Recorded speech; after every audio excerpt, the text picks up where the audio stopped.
When thinking about superhero franchises, the juggernaut that comes into mind, of course, is the Marvel Cinematic Universe. But when talking about the most underrated superhero franchises or just films in general, the Zack Snyder or the Snyderverse comes into my mind with Man of Steel and Batman v Superman and how severely underrated those films are. But when it comes to the DC Extended Universe, I don't feel like that the universe or the franchise is underrated other than these two very movies. But when it comes to film franchises such as X-Men, I feel like the franchise fits this very title that they are the most, or those movies are the most underrated superhero films. And to tell you the truth, I didn't really pay attention to Fox's X-Men movies, not at all, to be perfectly honest, as I saw Days of Future Past the Rogue Cut, which was the first X-Men movie that I saw like a few years ago. But other than that, I didn't really pay any mind to those movies as I just coughed them off and yeah, these are just like dumb superhero movies or whatever.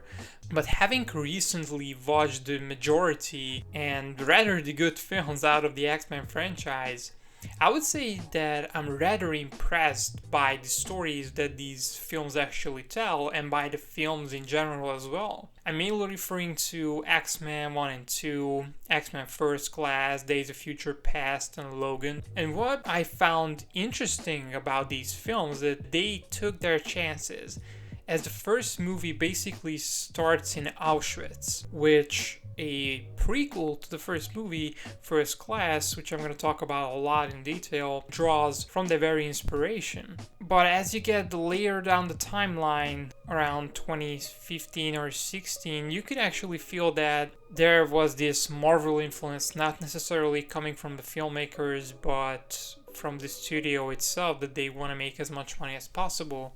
And my main example for that would be X-Men Apocalypse, where there are so many jokes and comedic relief or comic relief characters put into the movie that it actually ruins the movie in a sense. But when talking about the X-Men movies, the first X-Men movie came out in 2000. Around the time where superhero movies weren't necessarily a household thing. And what is interesting to note here is that this was a quote-unquote team-up movie. So the X-Men franchise started off not with X-Men Origins Wolverine or something like that, but with a team-up movie. And I feel like this completely destroys this utterly idiotic mythos that you have to make several movies in order to have these characters work, because the first X-Men movie clearly did make these characters work. The same goes for small movies such as Star Wars and Lord of the Rings. And what surprised me the most about the first X-Men movie is that it actually had a profound and underlying and even intriguing story, in a sense that this whole mutant versus human dilemma was interesting on its own, and the story was built upon that very conflict as well. And the characters and the actors were great in there. And although the worst thing about that film is that it feels utterly dated, or even the second one as well, that they feel dated. Not in a sense that Daredevil is a dated film, but it feels dated nonetheless. As I've mentioned before, this mutant versus human question really intrigued me, as the film asks you how different they truly are as you see the whole movie throughout the perspective of the mutants or the aliens or the different species. And this just made me realize that this whole Superman question in Batman v Superman or even Man of Steel is basically the same thing that is presented here, but it just in a different manner, but the question exactly the same thing. And when it came to just the X-Men franchise as a whole, why I feel like it is severely underrated is that because essentially it was a filmmaker driven franchise, as you had names like Bryan Singer directing most of the movies, James Mangold doing the Wolverine and Logan, and Matthew Vaughn directing X-Men First Class. And when talking about X-Men First Class, I didn't really expect a lot when I walked into or when I watched the film. I knew that it was one of the more well-received X-Men movies, but I didn't really know what to expect. But truth to be told, I was kind of blown away by this film, as the first shot of the film is basically a reverting of the opening shot from the original X-Men movie, whereas in the original X-Men movie it was a black and white shot, signifying that very thing happened a long time ago. But here, that black and white shot is actually in color, and the story goes on from there, of course, signifying that this is happening right now in the present moment. And I felt like that this was such a unique thing to start off this prequel movie to the first X-Men movie. And what gripped me about the most, or one of the rather fascinating aspects of that movie, was Magneto's character, and especially the portrayal of the character itself, as he was surprisingly brutal, and the movie was so earnest and honest about what this kid and person actually went through throughout his life, and how he struggles with the pain that he's carrying on his own shoulders. Which, seeing the character actually live through these very hard and trying moments, actually connects you to the character that much more. And I feel like that alongside Magneto's character, the new actors are also a hit, as James McAvoy as Charles Xavier, Professor X, is just perfect. And also the same goes for Michael Fassbender, and for the younger actors as well, like Jennifer Lawrence and Nicholas Hoult as well. And some of the more surprising elements from that movie was that how creative and daring that film actually was. As the previous X-Men movies were daring on their own right, but I felt like that they really stepped up their game with that movie. As one of the main camera movements or cuts coming to my mind is when Magneto kills the Nazi with the coin given to him by that general or commander or whatever, and the camera cuts as the coin is going through his head. The camera cuts back to Professor X's point of view, and it is such a great juxtaposition. And when it comes to the music was especially excellent, in a sense that Henry Jackman, I felt like, knocked it out of the park. Even his work in Uncharted 4 I have heard, and I absolutely love the score that he did for that game, but the score for this movie, it was just utterly excellent. And I felt like that the integration or the revisionist approach to history, of course, with the real world events, really harkened back to my Assassin's Creed roots as I've grown up with the franchise. And I really felt like that this was such a fresh take on the superhero genre in general. And this happened, of course, with the previous X-Men movies, if I remember correctly.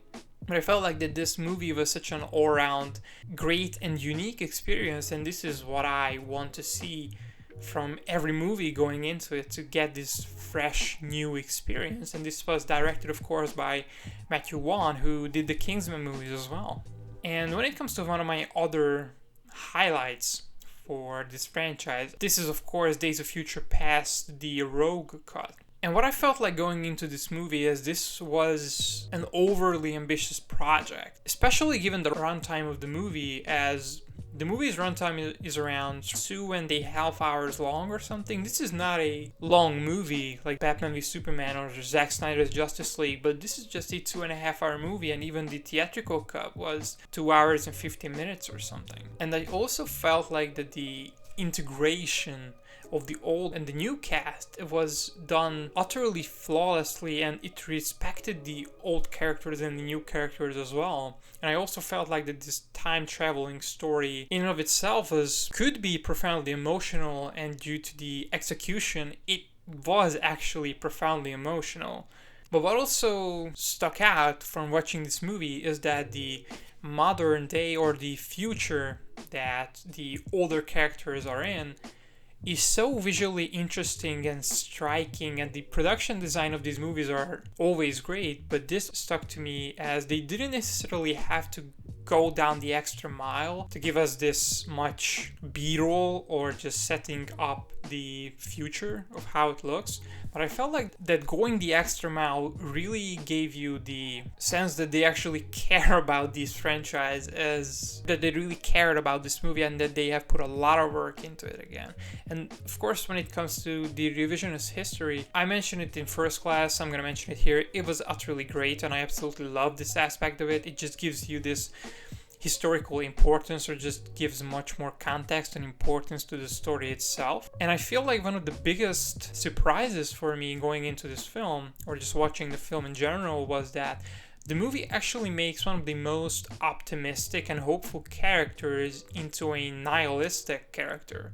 And that, of course, being Charles Xavier. But it does that in a sense where this transition actually serves the plot of the whole film, giving us not just one of the best scenes in superhero or comic book movie history, but maybe one of the best in history, where the hopeless Charles Xavier meets Professor X and they have this beautiful exchange about hope and how Charles has to hope again. It always makes me emotional, and I felt like that making this whole movie just for that one scene was worth it, or just watching the whole movie for that one scene, because it was so profoundly emotional and moving. And what stuck out to me most watching it for the second time, just watching the movie in general, is these sweeping shots or just cuts between the past and the future timelines. As you can see, when the camera starts moving and the camera goes through a wall, it changes from the future setting to the past setting, or vice versa.